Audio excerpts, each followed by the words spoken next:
오늘은 조선 최고의 학문연구소, 집현전에 대해 얘기해볼게. 세종이 직접 키우고 발전시킨 집현전. 훈민정음 창제부터 과학기술 혁신까지 많은 업적을 남겼는데 얼마 후 갑자기 사라졌어. 왜 그런 걸까? 집현전은 원래 고려 말에 만들어졌지만 세종 때 대대적으로 개편되고 강화되면서 조선 최고의 학문연구랑 정책 자문기관으로 자리 잡았어. 대표적인 역할은 세 가지야. 첫 번째, 정책 자문. 세종은 경연을 통해 집현전 학자들의 의견을 듣고 정책을 개선하는 데 활용했어. 두 번째, 학문연구. 훈민정음 창제부터 농업서 편찬인 농사직설, 의학서 편찬인 향약집성반까지 다양한 연구 성과를 남겼어. 세 번째, 과학기술 혁신. 치국이, 앙부일구, 혼천의 같은 발명품도 집현전 학자들의 연구 결과였어. 특히 훈민정음 창제는 집현전 학자들과의 토론과 연구를 통해 이루어진 대표적인 업적이야.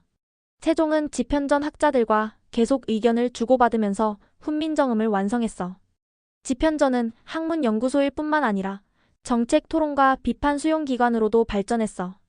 예를 들어 농사직설 편찬 과정에서도 집현전 학자들의 의견이 반영됐고 백성들의 농업 문제를 개선하기 위해 연구를 꾸준히 진행했어.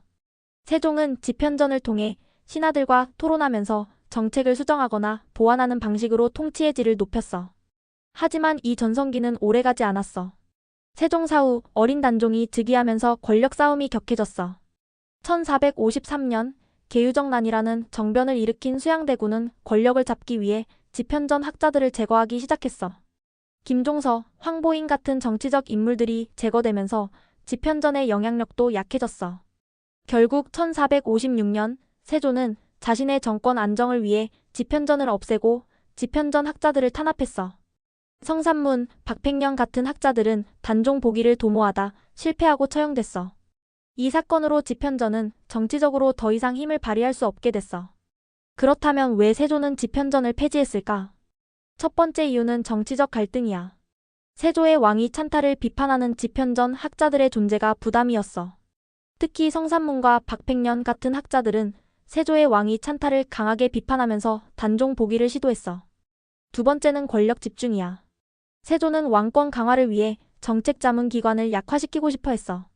세조가 집현전을 폐지하면서 조선 초기의 대표적인 학문 기관은 사라지게 됐어. 세 번째 이유는 보수파의 반발이야. 일부 보수 신하들은 젊은 집현전 학자들이 너무 개혁적이라고 비판했어. 특히 훈민정음 같은 새로운 시도는 일부 보수파들에게 받아들여지기 어려웠어. 집현전 폐지의 결과는 어땠을까?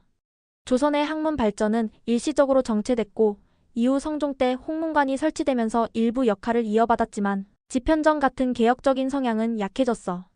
세종의 이상을 이어받은 학문기관이 권력 다툼 속에서 사라진 건 정말 아쉬운 일이야. 만약 집현전이 계속 유지됐다면 조선의 학문과 기술은 훨씬 더 빠르게 발전해서 지금과는 다른 길을 걸었을지도 모르지. 하지만 정치적 갈등으로 사라진 집현전의 역사를 생각하면 참 씁쓸해. 다음에 더 흥미로운 이야기로 돌아올게.